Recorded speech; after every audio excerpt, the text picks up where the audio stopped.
Shalom. Shalom. Shalom. Pada hari ini kami datang ke hadirat Tuhan, menyembah, memuji, meninggikan namanya. Karena Dia sudah ada di surga, sudah naik ke surga, tapi tidak meninggalkan kita. Dia ada bersama kita. Kita siapkan hati kita. Terima kasih Tuhan. Pada siang hari ini Bapa, kami berkumpul Tuhan di rumah-Mu Tuhan. Ini kami Bapa ingin menikmati setiap hari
besar Tuhan, kesetiaan-Mu terhadap kami Bapa. Kami tahu Tuhan, Engkau sudah naik ke atas surga melihat kami anak-anak-Mu Bapa.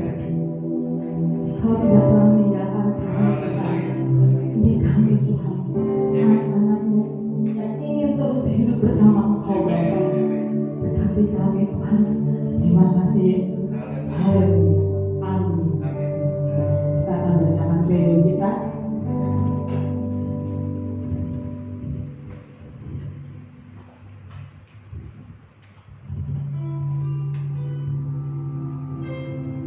Mari sama-sama kita membacakan Kredo Gereja Petrus Indonesia Gereja Bukit Jaya. 1, 2, 3. Kami percaya dalam mengucap syukur ada kuasa Allah yang dinyatakan dalam hidup kami. Kami mengucap syukur dalam segala hal dengan sikap ramah, penuh sukacita dan damai sejahtera. Kami percaya Yesus Kristus adalah Tuhan yang menjadikan kami anak Allah sesuai janjinya. Kami akan menyatakan sikap sebagai anak Allah dengan hidup dalam tempat yang berkenan dan sesuai firman Allah sebagai wujud hidup kami yang hati. Kami percaya Yesus Kristus Allah kami yang kudus, maka kami anak-anak yang harus hidup kudus menjauhi dosa sebagai wujud hidup bersih. Kami percaya Allah telah memberikan talenta atau karunia pada kami sesuai kehendaknya yang harus kami menciptakan dan berkembang dalam kemuliaan Allah sebagai wujud kami hidup rajin. Kami percaya akan melaksanakan hukum pertama dan kedua, kasihlah Tuhan Allahmu dengan segenap hatimu dan dengan segenap jiwamu dan dengan segenap akal budimu. Kasihlah sesama manusia seperti dirimu sendiri sebagai wujud merawat hubungan yang ada dan apa yang sudah ada pada kami. Dalam nama Yesus kami dimampukan. Amin.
bersama adik kecil saya yang udah nggak kecil lagi, Cicila Evita, Esa kecil.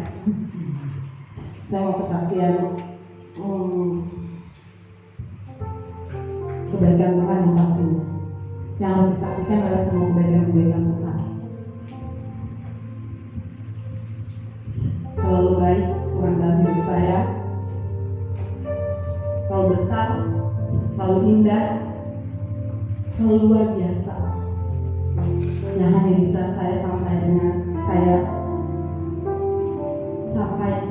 dengan pujian lagi ini. Karena Tuhan terlalu besar. Saya manusia biasa, banyak banget diproses oleh Tuhan dalam setiap aspek kehidupan saya, apapun itu, di pergaulan pertemanan saya, apapun itu. Tapi Tuhan tidak pernah meninggalkan. Nah, harus sama-sama kita pegang adalah Tuhan tidak pernah meninggalkan. Karena saya juga pernah merasakan kayak Tuhan tidak ada, tapi Tuhan banyak ada. Dan saya bersadar selama ini lu Eli selalu memikirkan, selalu lihat dalam pemikiran kamu kalau saya tidak ada. Kalau Tuhan bisa dalam ngomong kayak gitu, kalau saya salah, saya akan menyampaikan pujian, sampaikan pada Yesus. Kita sama-sama nyanyi, kita sama-sama belajar di lagu baru Cilayang ini.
kembali kita akan mendengarkan firman Tuhan.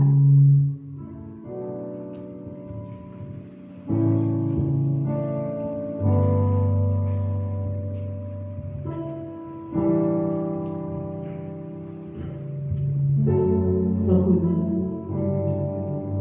Kau hadir di sini Tuhan.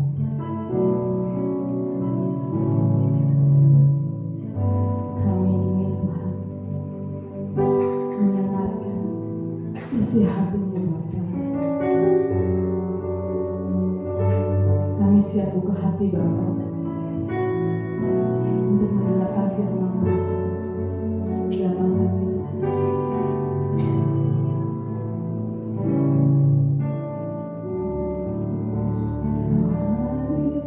Di sini, Roh Kudus, ku mengasihi-Mu. Kau lembut, Kau manis, Kau penuhiku. Rohku diutus padaku. Roh Kudus, Kau hadir. Roh Kudus, Kau hadir di sini. Roh Kudus, ku mengasihi-Mu. Kau lembut, Kau manis, Kau penuhiku. Rohku diutus padaku. Ku mati untuk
Jamah kami Tuhan, dengan kuat kuasa-Mu Bapa.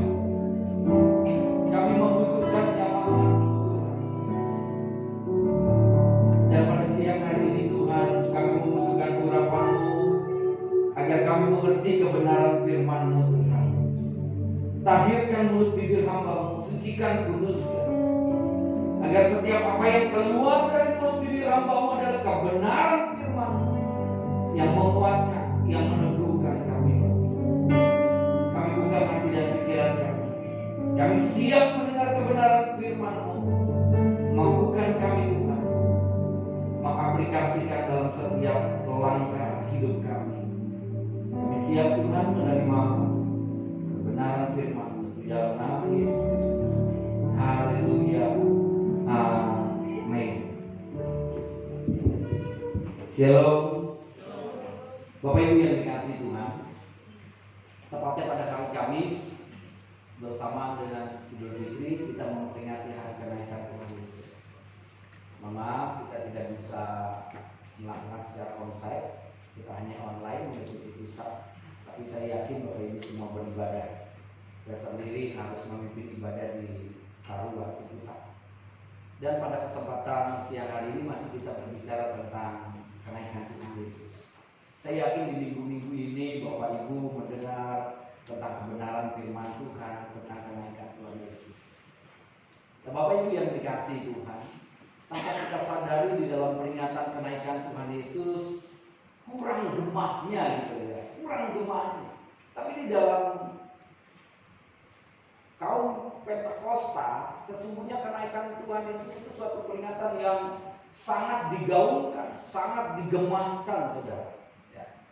Tadi saya katakan kurang gemahnya kenapa? Kadang-kadang di dalam ibadah kenaikan Tuhan Yesus itu berbeda sekali dengan ibadah Natal, ibadah Paskah. Ya. Kalau ibadah Natal, berbondong-bondong kan, ya, cucu, cicit, ya kan, opung, sebagainya lah datang lagi juga ibadah ya. Paskah juga begitu saja. Tapi kalau di dalam kenaikan Tuhan Yesus, ya biasa-biasa saja saya. Namun sesungguhnya kegenapan semua adalah sebuah kelengkapan dan kesempurnaan Tuhan yang kita sembah. Dia tidak sekedar mati lalu bangkit. Ya. Karena kalau dia hanya sekedar bangkit, ketuhanannya terbatas, saudara. Ya. Tapi dia naik ke surga menunjukkan kemahakuasaan dan menyatakan ketuhanannya karena dia bisa hadir di mana. Seharusnya kita lebih lagi, saudara, menggemakan perayaan kenaikan Tuhan Yesus. Kadang-kadang memang dalam kita mengucapkannya ada sesuatu yang menjaga. Selamat kenaikan Tuhan Yesus ya. Jadi kadang-kadang, mengucapkannya kurang mantap gitu ya, kurang mantap, saudara. Lalu juga saya lihat di medsos kurang juga untuk mengucapkannya, beda dengan Natal, sama Natal, ya, sama Paskah. Ya, kalau selamat kenaikan Tuhan Yesus kurang. Apakah karena ngucapinnya nggak enak atau gimana? Saya nggak ngerti, saudara. Oleh karena itu saya mau ngajak Bapak Ibu saudara, ya, kita ngucapinnya kalau kita isi selamat kenaikan Tuhan Yesus, kita ucapinnya selamat memiliki surga. Amin. Mau nggak kita percaya? Selamat memiliki surga. Mari kita belajar tentang menyadari makna kenaikan Tuhan kita. Ya. Nah, Bapak Ibu yang dikasihi Tuhan, kisah kenaikan Tuhan Yesus hanya diceritakan oleh Lukas.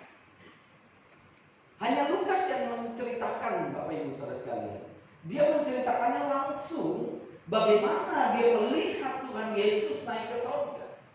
Dan ditulisnya di dalam Lukas 24 ayat 50 sampai 53 yang berbunyi demikian. Lalu Yesus membawa mereka keluar kota sampai dekat Betania. Di situ ia mengangkat tangannya dan memberkati mereka.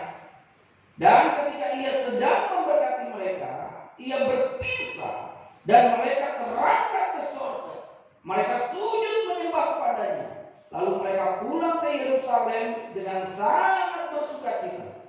Mereka senantiasa berada di dalam bait Allah dan memuliakan Allah. Nah, Bapak Ibu yang dikasihi Tuhan, tidak heran kalau di dalam gambar lukisan kenaikan Tuhan Yesus itu Tuhan Yesus selalu meletakkan tangan naik ke atas ini, memberkati. Ya. Karena memang Lukas menceritakan demikian. Ya. Membawa mereka keluar kota sampai di sana di Betania, ia mengangkat tangannya dan memberkati mereka. Lalu dia naik ke surga. Makanya di dalam gambar itu Tuhan Yesus begini kan gambarnya kan. Itu gambaran dari apa yang diceritakan oleh Lukas. Dan kisah ini bukanlah perumpamaan, bukan sebuah alegoris, tapi sebuah historis, sebuah kisah nyata, sebuah kejadian nyata, sebuah sejarah. Dan sungguh Yesus naik ke surga. Nah, Bapak Ibu yang dikasihi Tuhan, sangat sekali kita percaya bahwa Yesus naik ke surga. Kenapa saya katakan sangat sekali? Saya tidak mendukung dengan pemahaman lain, tapi pemahaman lain juga memberitakan bahwa Yesus naik ke surga, meskipun versinya berbeda. Kalau mereka menyatakan Tuhan Yesus naik ke surga sebelum disalib, sebelum mati, katanya kalau dia naik ke surga karena supaya bohongi orang banyak. Saya yakin Allah kita bukan pembohong, amin. Allah yang memiliki alam semesta, Allah yang segala alam, nggak pernah membohongi. Meskipun pembelaan mereka menyatakan untuk menyelamatkan Yesus supaya nggak disalib, tapi kita percaya Yesus disalib dan bangkit, dan dia naik ke surga, dan dia naik ke surga setelah dia bangkit. Nah, Bapak Ibu yang dikasih Tuhan, di dalam kisah ini tidak sekedar diceritakan Tuhan Yesus sedang naik ke surga, tapi diceritakan bagaimana adanya dialog. Lukas mengisahkannya atau menceritakannya di dalam tulisan jilid keduanya yang kita kenal namanya Kisah Para Rasul. Makanya di dalam peringatan kenaikan Tuhan Yesus selalu kisah para rasul yang diungkapkan, ya. Nah, apa dialognya, Bapak Ibu yang dikasih Tuhan? Nah, dialognya di sana, saat itu muridnya bertanya sama Yesus yang mau naik ke surga, sama gurunya. Dia bertanya gini, Tuhan, maukah Engkau pada masa ini memulihkan kerajaan bagi Israel? Dia bertanya dan bahkan memohon, maukah Engkau ya pada masa ini memulihkan kerajaan bagi Israel? Murid-murid dan orang banyak saat itu meminta suatu pemulihan bagi bangsanya. Karena apa? Karena bangsanya dalam masa penjajahan Romawi. Situasi saat itu bangsanya sedang terjajah. Dia berharap memiliki seorang raja, dia berharap memiliki seorang pemimpin. Sebab itu dia mau ada sebuah pemulihan.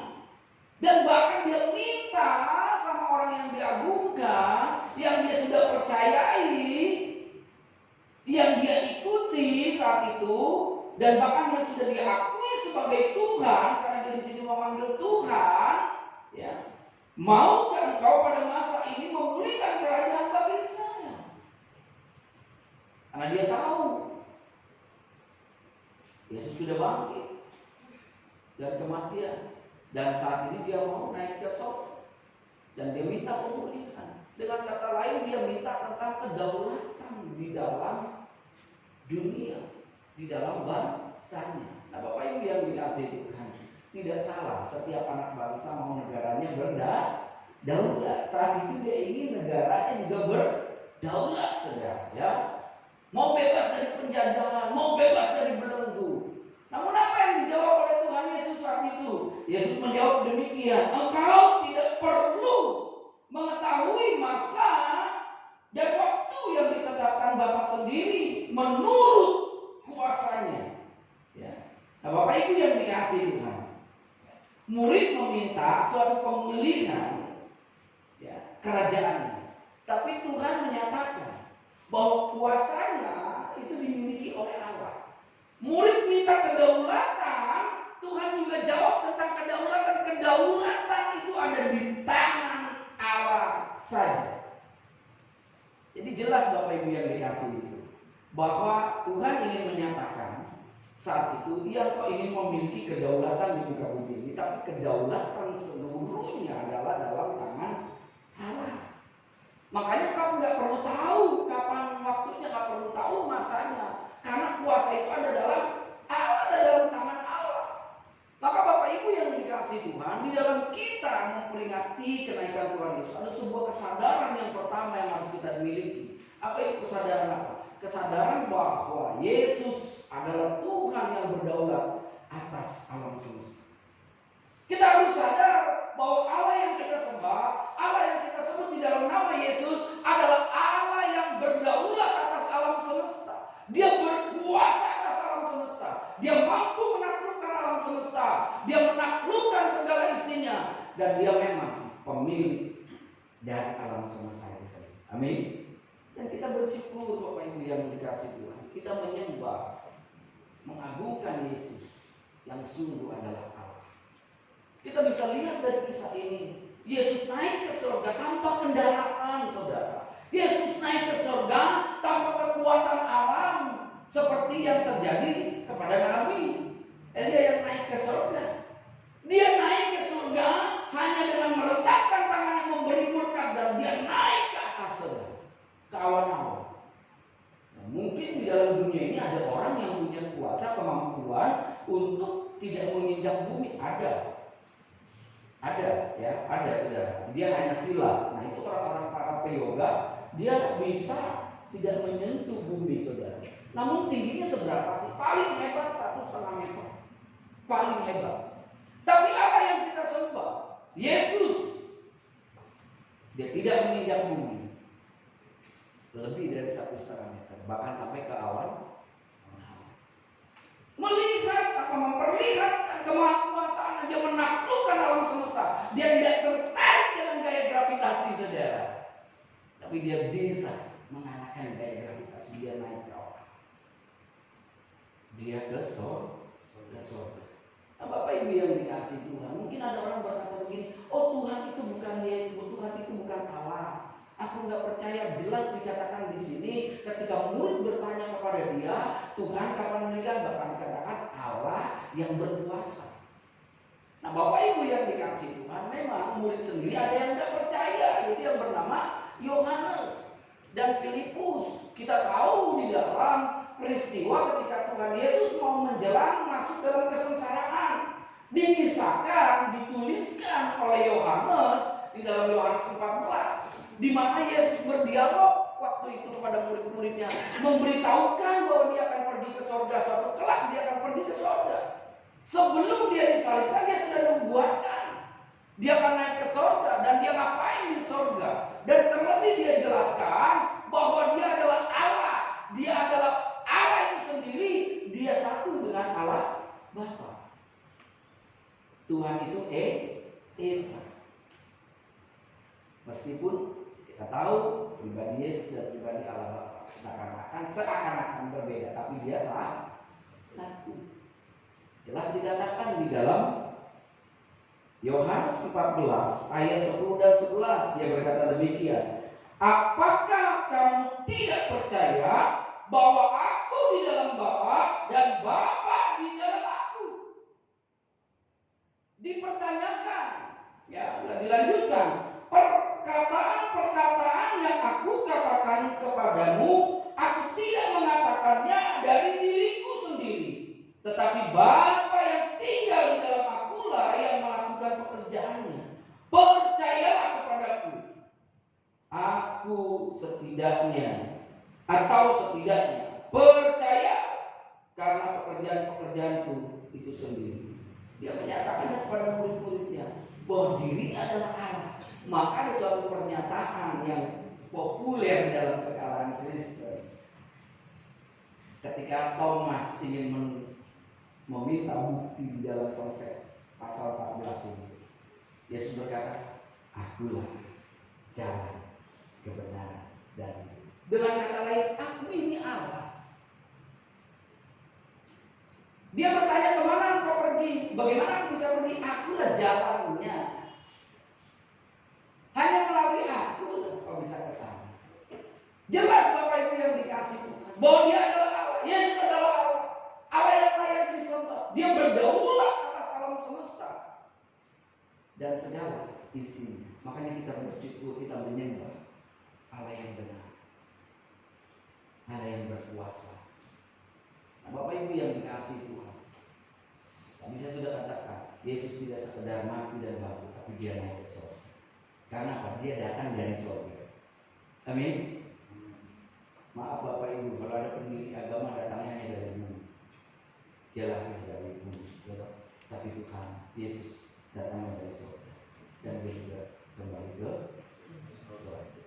Nah, yang kedua yang harus kita sadari Bapak Ibu, yang kedua, Selain kita menyadari bahwa Allah itu berkuasa, berdaulat atas alam semesta dan Dia juga berdaulat atas diri kita, kita harus menyadari bahwa Allah memberikan kemampuan untuk membedakan. Dia pergi, saudara, tidak sekedar pergi.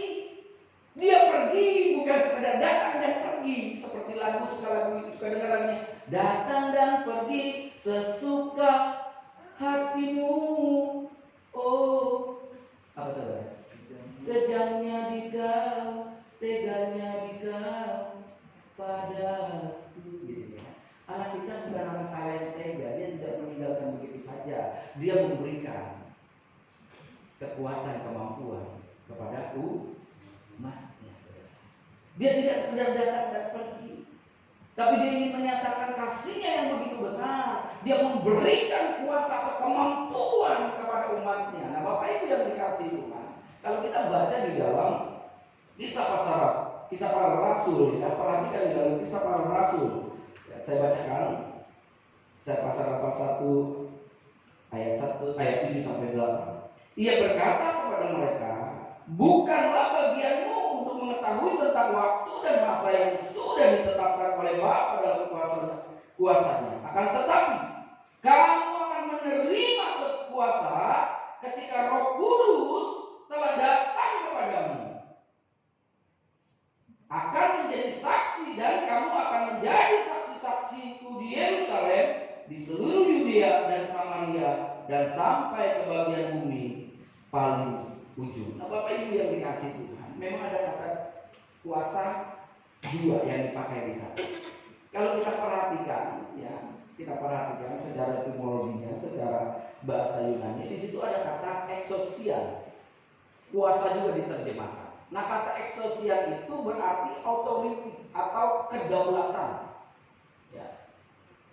Berbeda ketika Tuhan berkata, aku akan memberikan kuasa. Itu power, dinamik, atau yang kita kenal dinamik, kekuatan.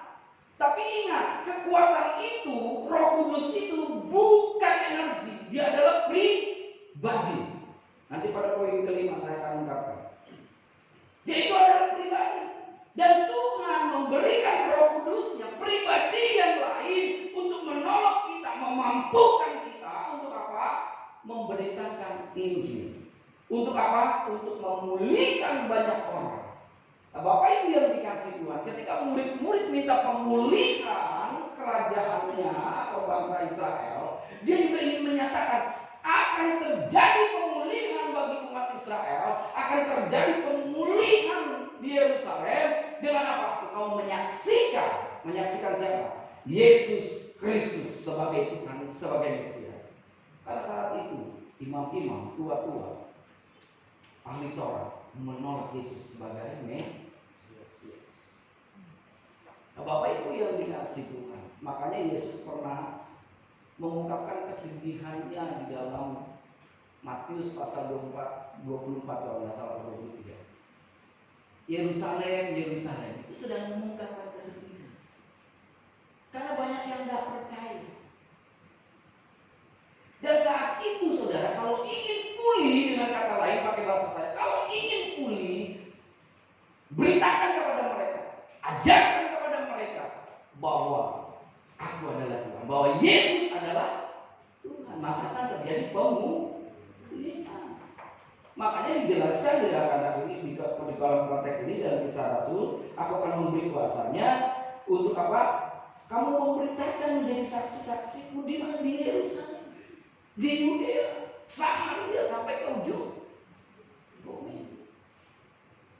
Begitu juga kita harus sadar Bapak Ibu yang dikasihi Tuhan, ketika kita memiliki rekan-rekan sekeliling kita, orang-orang yang ada di hadapan kita, terbelenggu kehidupannya, belum terbebas kehidupannya, dengan kata lain dalam kehidupan yang terjajah oleh kuasa dosa, oleh kuasa kegelapan, kita pun harus memberitakan Injil kepada dia. Amin.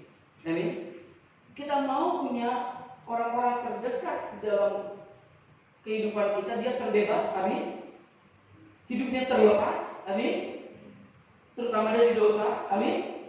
Pasti saudara. Dan kalau kehidupan di dalam keluarga juga, ada yang terjajah, ada yang terbelenggu oleh dosa, Kebenaran firman Tuhan mengajarkan bahwa kita harus memberitakan tentang kematian, kebangkitan, dan kenaikan Tuhan Yesus agar terjadi pemulihan. Agar terjadi apa? Orang percaya menerima Yesus sebagai Tuhan dan Juru Selamatnya. Nah, Bapak Ibu yang dikasihi Tuhan, ketika kita memperingati kenaikan Tuhan Yesus, seharusnya kita sadar lihat sekeliling kita. Siapa yang belum percaya?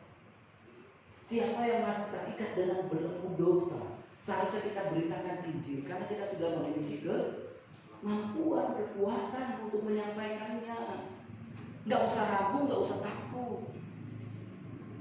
Bukan sekedar kita mengucapkan selamat kenaikan Tuhan Yesus, atau nanti tahun depan kita berkata selamat memiliki surga. Kita harus bagikan surga kepada yang lain. Amin. Atau dengan kata lain, beritakan Kristus kepada orang lain. Nah, Bapak Ibu yang dikasih, karena apa saudara? Orang yang sudah menerima Yesus, dia akan berpindah. Orang yang menerima Yesus, dia akan terlepas dari kuasa kegelapan. Nah, ayatnya jelas tertulis Bapak Ibu di dalam Kolose 1 ayat 13 yang berkata demikian. Ia telah melepaskan kita dari kuasa kegelapan. Siapa itu kita? Orang-orang yang percaya. Rasul Paulus jelas menjelaskan buat jemaat di Kolose yang sudah menerima Yesus akan apa? Terlepas dari kuasa kegelapan dan dipindahkan dan memindahkan kita kepada kerajaan anaknya yang terkasih. Ketika seseorang menerima Yesus, dia sudah terlepas dari kuasa kegelapan. Dia akan masuk dalam kerajaan Yesus Kristus yang penuh damai dan penuh sukacita. Dia secara tidak hidup dalam dosa. Betapa pentingnya ketika kita mengingat, mengenang kenaikan Tuhan Yesus, kita sadar, oh ya, saya belum ada kuasa, saya disertai oleh Tuhan, saya harus memberitakan kebenaran firman Tuhan kepada saudara-saudara terdekat kita. Jangan bermimpi dulu saya mau pergi ke sana ke sini, lihat di sekeliling kita. Amin. Amin. Siapa yang masih ada di sekelilingnya belum terima Yesus? Tugas saudara. Saudara sudah diberikan kuasa, kekuatan, kemampuan. Saya juga masih ada, saudara. Jujur, doakan. Bukan sekedar doakan, kadang-kadang harus jumpa, bicara. Nah, Bapak Ibu yang dikasih Tuhan, mari kita sadar, kita sudah diberikan kemampuan untuk apa? Memberitakan Injil.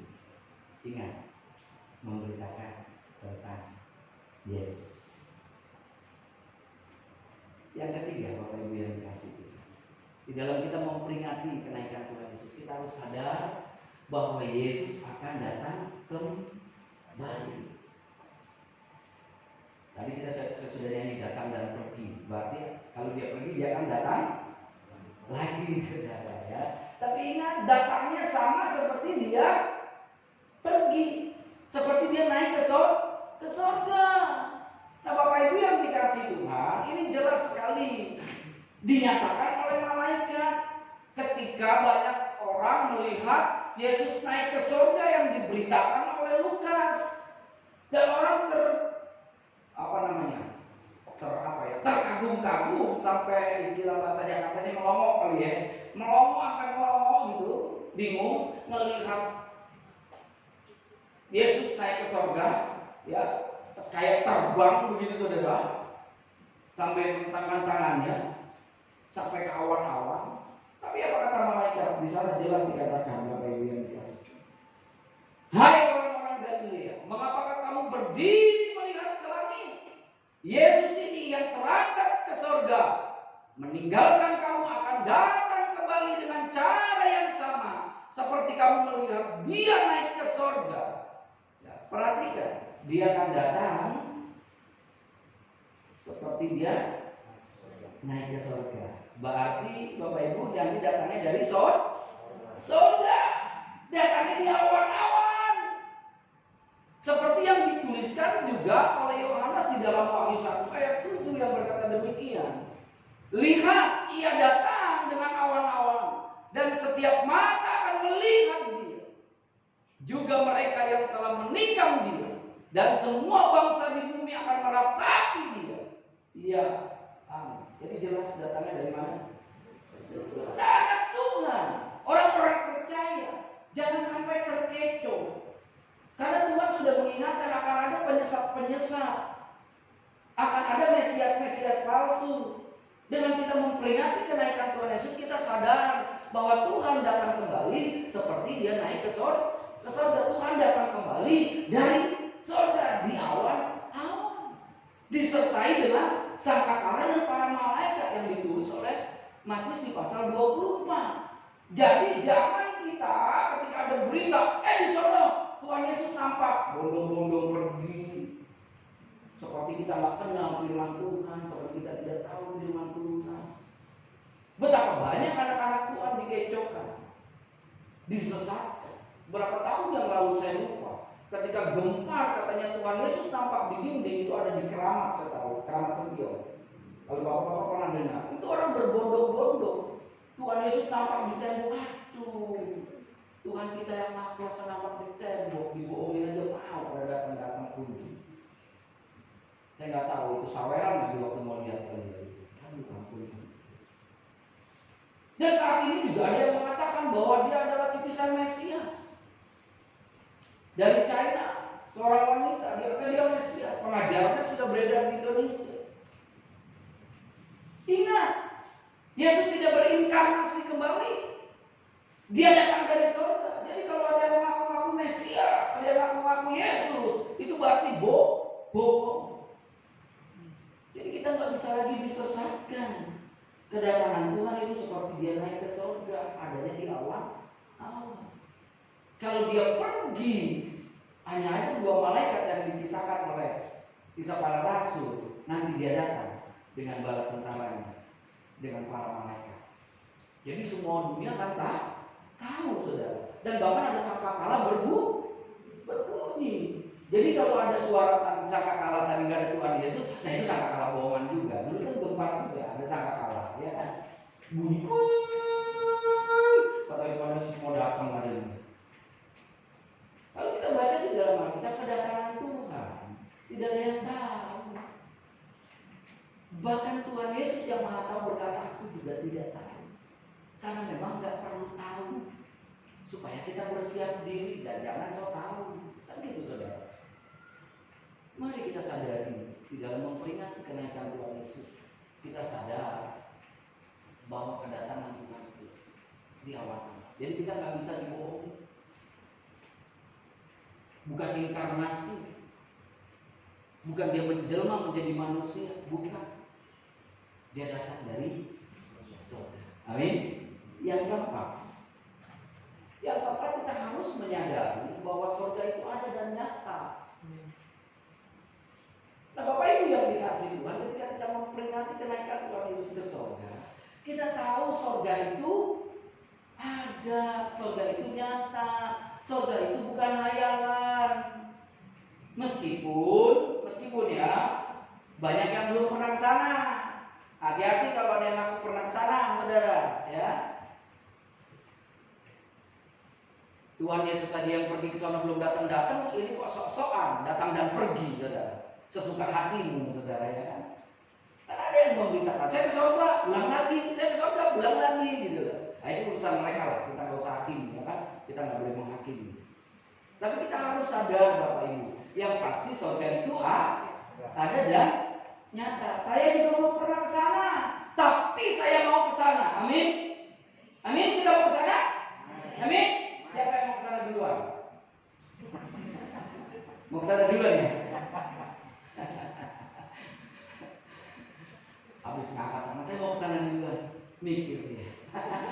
Tuhan sholat. Nggak, aku mau 1000 tahun lagi gitu.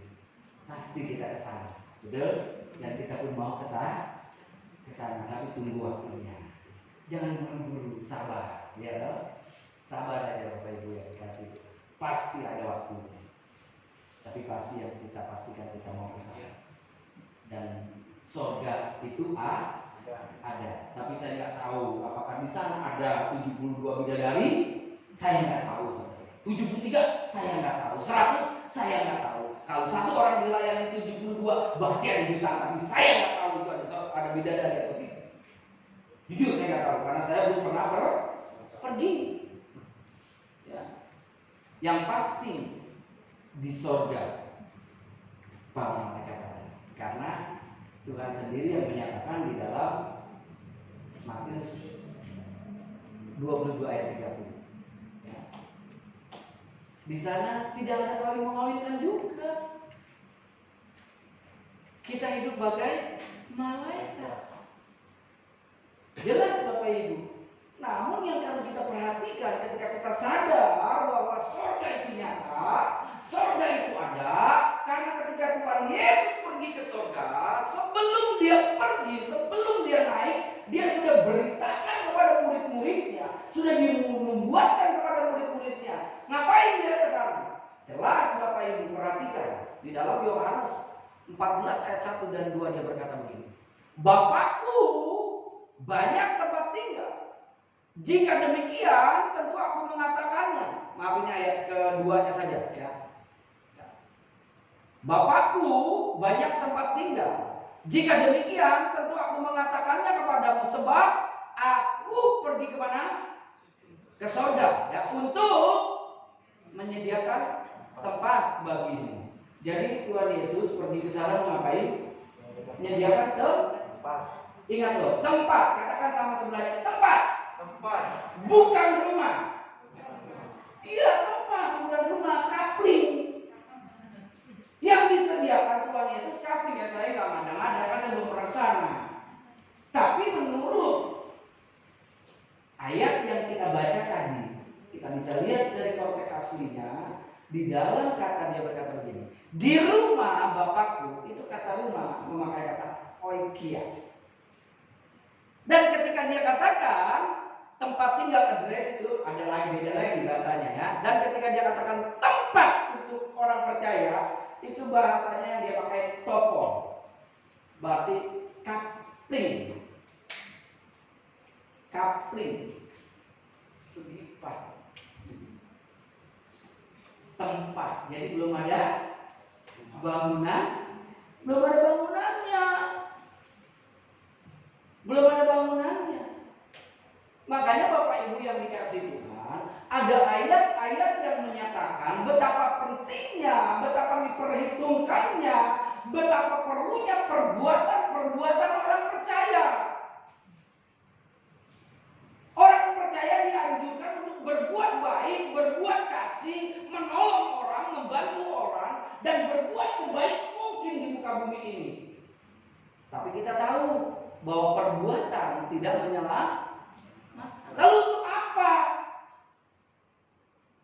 Karena keselamatan adalah anugerah. Keselamatan diberikan oleh Kristus Yesus bagi mereka yang percaya kepadanya sebagai Tuhan. Gratis. Siapa yang beriman kepada Tuhan diberikan keselamatan dan sudah dijamin, dan bahkan diberikan tempat. Namun kenapa banyak ayat-ayat yang menyatakan bahwa perbuatanmu sangat diperhitungkan? Hello? Untuk apa? Nah, Bapak Ibu yang dikasih Tuhan, ada perkataan Allah membalas setiap orang menurut perbuatan. Itu tertulis di dalam Mazmur 62 ayat 13, di dalam Matius 16 ayat 27, di dalam Roma 2 ayat 6, yang menyatakan bahwa perbuatan kita diperhitungkan, perbuatan kita akan dibalas. Mungkin kita sering kenal dengan hukum tabur tuai. Kalau kita berbaik sama orang, kita akan dibalas kebaikan kita, katanya. Benar saudara, bisa saja. Tapi juga ada ketika kita berbuat baik, yang dibalas bukan kebaikan. Yang ada istilah air susu dibalas dengan air tuba. Tapi Tuhan tidak pernah kebaikan kita dibalas dengan kejahatan, karena Dia mengajarkan janganlah membalas kejahatan dengan kejahatan. Lalu untuk apa perbuatan baik kita? Untuk apa? Yuk kita baca di dalam Wahyu 14 ayat 13. Tolong buka Wahyu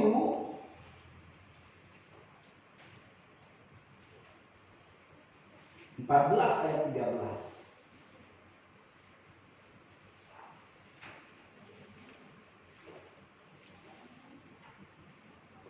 Oke, saya bacakan ya, Wahyu 14 ayat 13. Tidak dapat.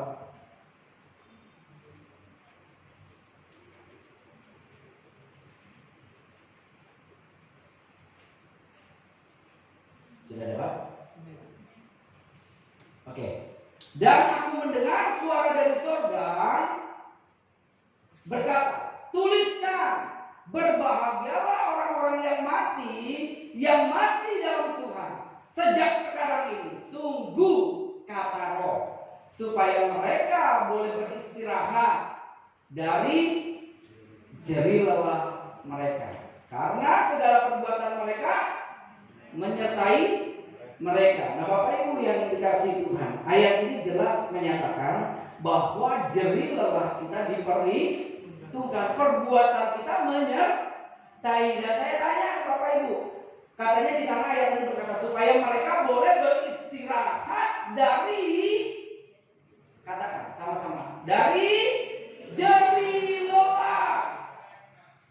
Dengan kata lain, dari perbuatan apa yang mereka berbuat, dan perbuatan mereka menyertai mereka. Bapak Ibu kalau istirahat di mana? Di hotel mewah, di villa, dan minimal di rumah. Yohanes menyatakannya di dalam penglihatan, dan aku mendengar suara dari surga berkata, tuliskan, berbahagia orang-orang yang mati dalam Tuhan sejak sekarang ini, sungguh kata, supaya mereka boleh beristirahat dari jerih lelah mereka. Dengan kata lain, ketika kita berbuat, melakukan sesuatu, kita sedang membangun kapling kita. Mau bangun kapling kita, rumah masa depan, kapling masa depan kita, itu dengan perbuatan kita, dengan tindakan nyata kita di muka bumi ini. Namun diingat, dicatat, perbuatan kita tidak menyelamatkan. Namun perbuatan kita ini adalah sebagai bukti kita beriman kepada Tuhan, sebagai bukti kita mau berinvestasi atau mempersiapkan diri rumah masa depan kita. Amin. Amin. Pak, Bapak belum pernah so tahu. Saya tidak so tahu, saudara. Saya nggak mau so tahu. Tapi saya mau membayangkan untuk apa kita berbuat baik, kalau bukan untuk bangun kapling kita misalnya. Karena jerih lelah kita diperhitungkan, saudara. Sedangkan keselamatan bukan dari perbuatan kita. Dan kita yang sudah diselamatkan harus berbuat baik. Amin. Bukan sekedar untuk memuliakan Tuhan, karena Tuhan sudah sangat mulia. Tapi sebagai langkah kita, sebagai bukti kita mau mempersiapkan diri, membangun tempat, di mana tempat yang sudah disiapkan Tuhan bagi orang percaya. Nah, Bapak Ibu yang dikasihi Tuhan, jangan sampai kita jadi orang percaya. Ya kan udah selamat, saya sudah terima Yesus, saya sudah beriman sama Yesus, tapi nggak ada perbuatan nyata,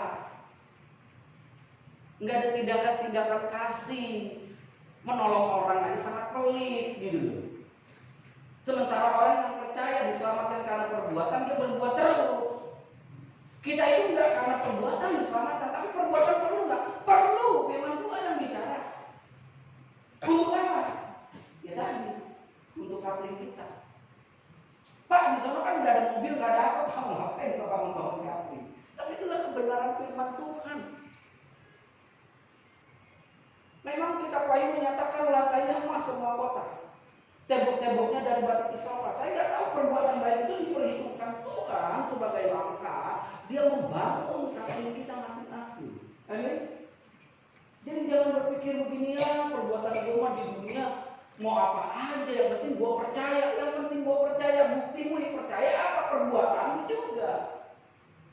Dan perbuatanmu diperhitungkan untuk kaplingmu di surga.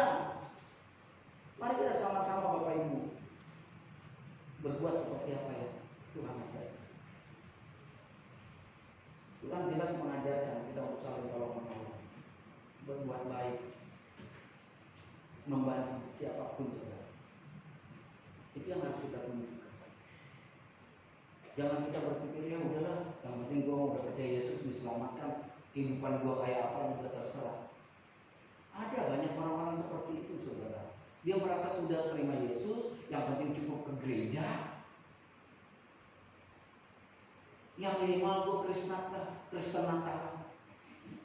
Yang minimal gue Krismas Natal, Kristen Pasca dan Natal gitu. Enggak, saudara. Kita harus melakukan perbuatan-perbuatan nyata di dalam hidup ini.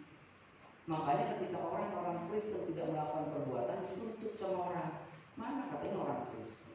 Tapi ingat, saudara, kita tidak perlu menuntut orang, tapi kita tuntut diri sendiri. Karena yang paling susah adalah menuntut diri sendiri. Menuntut orang mah paling gampang. Menuntut diri sendiri yang susah. Yang penting kita menuntut diri kita untuk apa? Untuk berbuat sesuai dengan firman Tuhan. Kenapa kita harus berbuat? Supaya kapling kita terbangun di sana. Mari kita sama-sama berdoa. Jadi bukan sekedar kita percaya, memang ada orang berkata sekali selamat tetap selamat. Oke, Yesus selamat. Tapi bukan berarti perbuatan yang tidak menunjukkan perbuatan-perbuatan yang Tuhan berikan. Karena apa, Bapak? Karena kita harus disadarkan dengan poin kelima itu. Ketika kita memperingati kenaikan Tuhan Yesus, kita menyadari Allah Roh Kudus menyertai hidup orang. Ketika di dalam kita memperingati kenaikan Tuhan Yesus kan memang sudah janji sebelumnya kepada murid-murid. Lebih baik aku pergi ke sana, ya kan? Daripada aku nggak pergi, ya, terbatas uang dan waktu. Tapi ketika aku pergi tidak terbatas uang dan waktu, aku berikan kau seorang penolong yang menuntun engkau kepada kebenaran. Nanti baca Bapak Ibu ya di dalam Yohanes 16. Ya. Yohanes 14 juga mengisahkan bagaimana dia adalah jalan kebenaran sampai ditunjukkan. Kamu yang mengasihi aku harus mengikuti perintahku, dan dia diberikan lebih baik aku pergi. Supaya apa? Supaya Roh Kudus menyertai umat percaya. Supaya Roh Kudus hidup dalam supaya orang percaya hidup dalam pimpinan Roh Kudus. Supaya orang percaya hidup dalam kebenaran, tidak lagi hidup dalam dosa. Supaya orang percaya hidup dalam perbuatan-perbuatan yang memuliakan Tuhan. Nah, Bapak Ibu yang dikasihi Tuhan, dalam kita memperingati kenaikan Tuhan Yesus, kita sadari Roh Kudus atau Allah itu sendiri beserta kita. Amin. Jadi tidak ada lagi alasan untuk kita berduka, karena dia selalu menghibur. Tidak ada alasan untuk menggerutu, karena kita tahu dia pemilik alam semesta. Amin. Karena kita tahu dia berdaulat. Tidak perlu lagi kita takuti dalam menghadapi kehidupan ini, karena kita tahu dia yang mengatur segalanya. Amin. Amin. Karena kita tahu dia ada bersama-sama dengan kita. Percaya Roh Kudus menyertai kita semua? Amin. Percaya? Apa masih ragu? Apa masih ragu? Seringkali kita ngomong ya Roh Kudus. Bapak Ibu tidak salah ketika ada orang berkata begini, Tuhan penuhi kami dengan Roh Kudus. Ingat, kata penuhi itu berarti dikuasai, karena Roh Kudus itu bukan benda, bukan energi. Meskipun kita dikatakan diberikan kuasa, berarti pribadinya yang menyertai kita, kemahakuasaannya menyertai kita. Amin.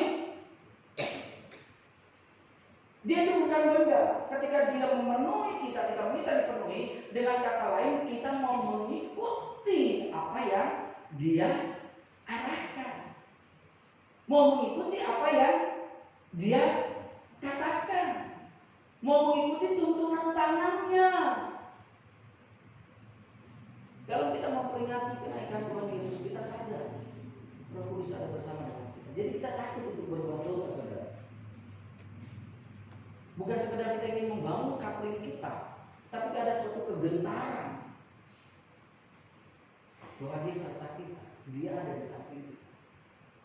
Dimanapun kita ada, dia ada. Amin.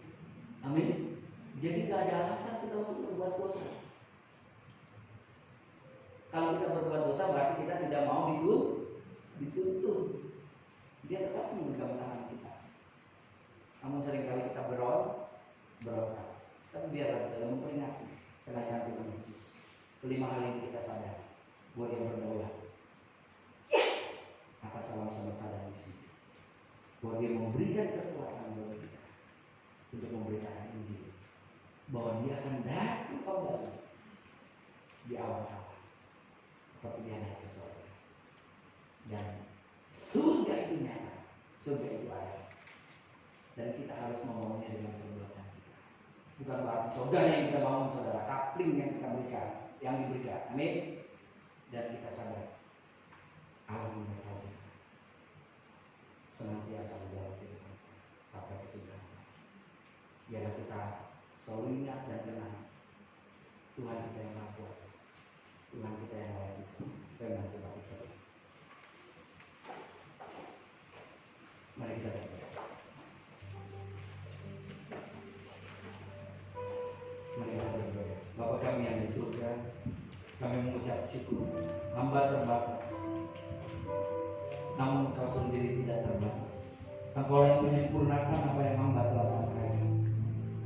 Roh Kudus-Mu Tuhan, Engkau sendiri terus memperjelas kepada setiap kami, agar sungguh kami Tuhan mengakui kedaulatan Dia. Sungguh kami Tuhan menyadari kami mempunyai kemampuan untuk memberitakan Injil. Kami tidak boleh bermalas. Sungguh Tuhan kami menyadari Engkau akan datang kembali.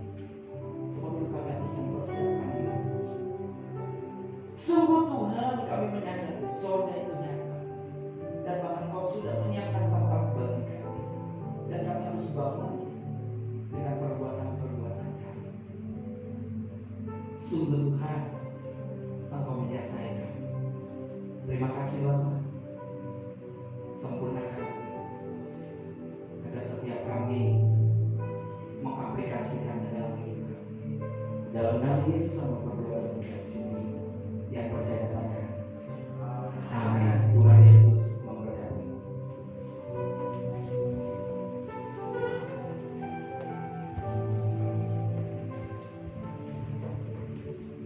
Terima kasih Bapak firman Tuhannya, sangat menguatkan kita semua. Saya akan membacakan kesukaan jadwal ibadah 22 Mei 2021. Worship leader dipimpin oleh Diana, asal video pagi oleh Ibu Salahi, Ibu Rolis, dan siangnya oleh Ibu Nova dan Arti. Firman Tuhan akan dilayani oleh Bapak Ridwan Kurniawan, dan multimedia akan dilayani oleh tim multimedia. Musik akan dilayani oleh Martin, Joy, Lisa, Yoga, dan Krishna Prayer. Untuk yang ulang tahun ada namanya di depan, banyak banget. Selamat ulang tahun, panjang umur, sehat selalu, Tuhan Yesus memberkati.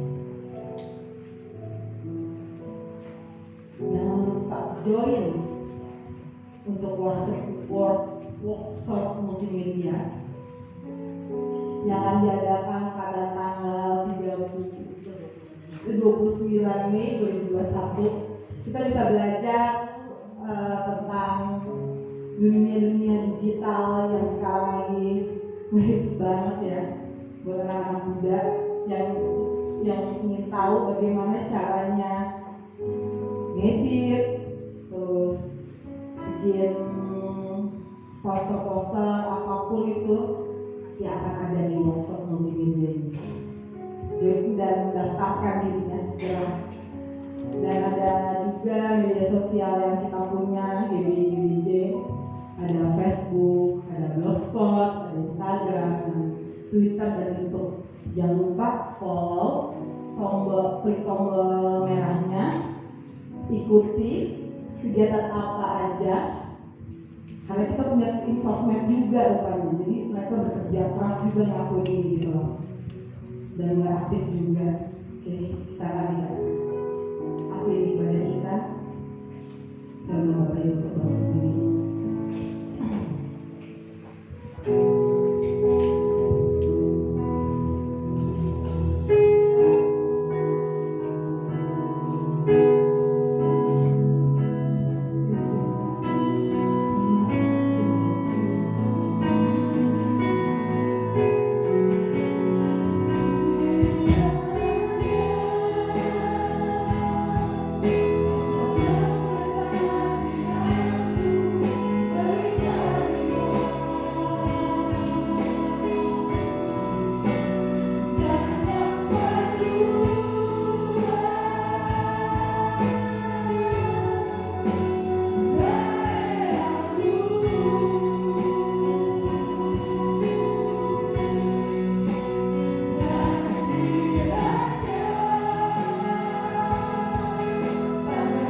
ubahkan hati kami Tuhan menjadi hati-Mu Bapa. Tuhan, berkati Bapak Pendeta kami Bapa, penggembala kami Tuhan. Urapi dia Tuhan menjadi hamba-Mu yang layak dan berkenan di hadapan-Mu Tuhan. Apapun aspek kehidupannya Tuhan, Engkau pasti perhitungkan Tuhan. Kemudian rumah tangganya, anak-anaknya, istrinya Tuhan, pasti Kau akan jadi istrinya cakap untuk Ibu Gembala kami Tuhan, dan penolong bagi Bapak Pendeta kami Bapak. Kami percaya Tuhan, Engkau tidak pernah meninggalkan mereka Bapak, karena Engkau ada di hati mereka Tuhan Yesus. Berkati Renhal, Aldi, jadi anak-anak yang takut akan Kau, jadi anak-anak yang Kau jagai di setiap pergaulan hidupnya Bapak. Dimanapun mereka berada Tuhan, Kau pakai mereka Tuhan, karena mereka adalah anak-anak-Mu Tuhan. Berkati satu persatu Tuhan, agar terus mereka memuliakan Engkau Tuhan. Berkati juga Tuhan setiap lain-lain yang sudah mengambil bagian Tuhan dalam pelayanan siang hari ini Tuhan, hari Minggu raya ini Tuhan. Engkau pasti perhitungkan Tuhan apapun yang kami kerjakan Tuhan. Apapun hidup kami Tuhan, apapun yang kami butuhkan, apapun pergumulan hidupnya pelayan-Mu Tuhan, pasti Kau urapi, Kau cukupi setiap kebutuhannya Bapak. Karena kami ingin layak dan berkenan di hadapan-Mu Tuhan. Dan Kau tidak pernah berhutang sama kami Tuhan. Berkati kami Tuhan, pekerjaan kami, kesehatan kami, anak-anak kami, keluarga-keluarga kami Tuhan, Kau yang memberkati berkat kami Tuhan. Terima kasih Tuhan, Kau sangat baik, sangat baik Tuhan. Berkati juga setiap jemaat-Mu Tuhan, yang sakit Kau sembuhkan Tuhan, yang berat Kau hiburkan Tuhan Yesus, yang butuh pekerjaan Kau berikan pekerjaan Tuhan, yang butuh pasangan hidup Kau berkati Tuhan dengan pasangan hidup yang berasal dari Engkau Tuhan, yang butuh anak dengan anak Tuhan. Terima kasih Tuhan, apapun yang menjadi pergumulan setiap jemaat-jemaat Tuhan, Engkau dengar dan Engkau pasti jawab Tuhan. Bapak, kami berdoa untuk negara kami Tuhan Indonesia. Kau pulihkan Tuhan Indonesia Bapak. Urapi Indonesia Tuhan. Kami percaya Indonesia negara yang Kau berkati Tuhan. Pandemik berjalan Tuhan terus. Kami tidak tahu Tuhan kapan selesainya pandemi ini Tuhan. Hanya Engkau tahu Tuhan. Vaksin juga sudah berjalan Tuhan, kan banyak sekali Tuhan dampak-dampak yang isu-isu yang tidak baik Tuhan tentang vaksin ini Tuhan. Tuhan, kami hanya menaruh negara kami ini di tangan-Mu Tuhan. Kami tidak tahu Tuhan kapan selesai pandemi ini Tuhan. Kami serahkan semua di dalam tangan-Mu Tuhan. Berikan hikmat Tuhan untuk pemerintah kami Indonesia. Terus Bapak Jokowi dan Pak Maruf Amin Tuhan. Hikmat dari-Mu yang kami butuhkan Tuhan, agar memutuskan segala kebijakan-kebijakan yang baik Tuhan untuk Indonesia.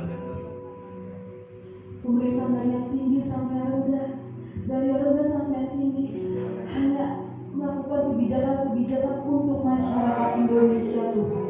Tidak mementingkan golongan tertentu Tuhan, hanya untuk Indonesia. Kami rindu Indonesia pulih Tuhan. Kami rindu Indonesia pulih. Kami hidup normal Tuhan. Tuhan, Kau berkati Bapak, para dokter, suster, nakes, apapun yang membantu untuk menyelesaikan pandemi ini Tuhan, Kau berikan mereka semangat. Berikan semangat, jadilah mereka Kau pasti berlimpah Tuhan Yesus. Terima kasih Tuhan. Kami cinta Indonesia. Kami rindu Indonesia damai, kami rindu Indonesia sehat Tuhan. Terima kasih Bapak. Sebentar kami akan pulang Tuhan, Kau berkati kami Tuhan. Maupun berkendaraan dan kaki Tuhan. Berikan Tuhan sukacita hari Minggu ini ditebarkan di keluarga kami Tuhan. Dan kami percaya Tuhan, Engkau selalu memberikan damai sejahtera untuk kami semua. Untuk diri untuk jiwa berkat-Mu Tuhan. Mari sedang jemaat yang dikasih, kita siapkan hati dan angkat kedua tangan kita untuk menerima berkat. Tuhan memberkati engkau dan melindungi engkau. Tuhan Allah menyinari wajahnya kepadamu dan memberikan engkau kasih karunia. Tuhan Allah menghadapkan wajahnya kepadamu dan memberikan engkau damai sejahtera. Sebab itu pulanglah dan beraktivitaslah dengan membawa berkat daripada Allah Bapa, cinta, kasih daripada Kristus Yesus Tuhan kita, serta persekutuan, pertolongan, dan penghiburan daripada Roh Kudus turun atas engkau semua, mulai saat ini sampai selama-lamanya.